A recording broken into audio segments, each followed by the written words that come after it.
Some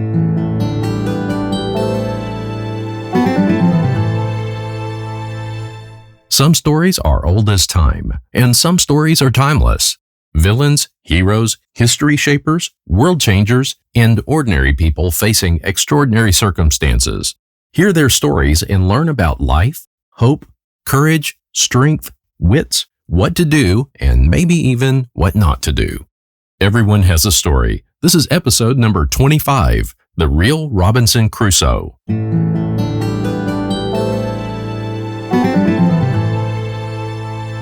These conditions were more than even a privateer could bear. It was nothing short of barbaric, and he'd had enough. Alex had developed a well-deserved reputation for being, well, a hothead. He and his crewmates had spent the last year raiding Spanish ships and merrily pillaging coastal villages in the name of the British Crown. A lot of good all that ransacking had done them. No amount of booty stopped the mildew from growing on their beds, or made those infernally hard sea biscuits any easier to swallow. Their 21-year-old captain, Thomas Stradling, had inherited command of the ship when the former captain died. Stradling was unbearably arrogant. None of the men liked him. Talk of mutiny was spreading among the crew. Unfortunately for the crew, their uprising was quashed by a fellow buccaneer, Captain William Dampier, who commanded a sister ship. At least he'd put that cocky Stradling back in his place, or so they thought. After telling Dampier in no uncertain terms what he thought of him, young Captain Stradling pulled away from the sister ship and struck out on his own. And so, here they sat, a miserable reminder of Stradling's haughty decision. Their leaky, battle-scarred ship languished 418 miles off the coast of Chile, anchored near a seemingly paradisaic chain of small islands.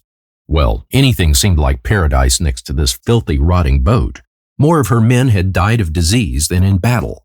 They pumped water day and night just to keep this worm-infested vessel afloat, and it was only a matter of time before it was bound for the bottom of the ocean.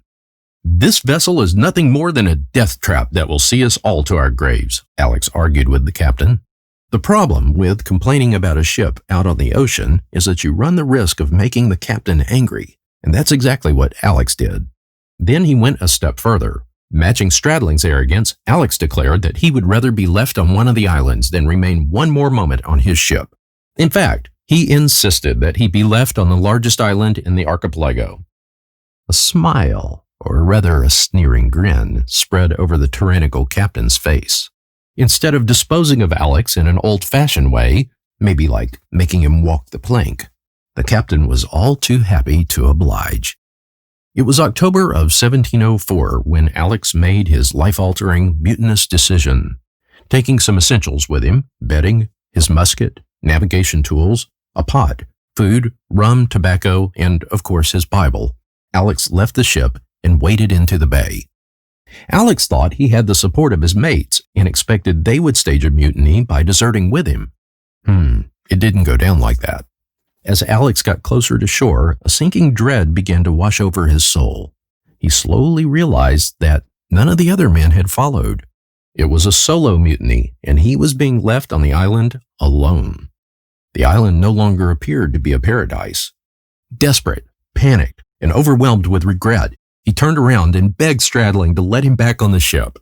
It was a pathetic display for Alex's crewmates to witness, but maintaining his dignity was the least of his concerns at that moment. Stradling remained unmoved as they raised anchor and sailed away. He'd let Alex be an example for the rest of the crew. Angry with himself, he now had to figure out the means to survive on his own. Alex turned from the ship and walked ashore, resigned to making himself at home on the island.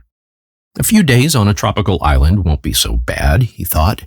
It would be a respite from the water bailing and disease carried aboard the ship. He reasoned, in a few days another Allied ship will pass by and they'll take me aboard. Until then, at least he had his rum and his Bible. The rum eventually ran out, and Alex read his Bible while waiting for rescue to come. Surely the authorities would hear all about what happened and come for him, right? Wrong. He'd earned such a bad reputation both back home and on board the ship that nobody was really motivated to rescue him. Alex lit a signal fire, and at one point, a ship did land on the island's shores. But then he realized the boat was from the dreaded Spanish Armada, England's archenemy. Instead of being rescued, Alex had to run for his life and keep hidden.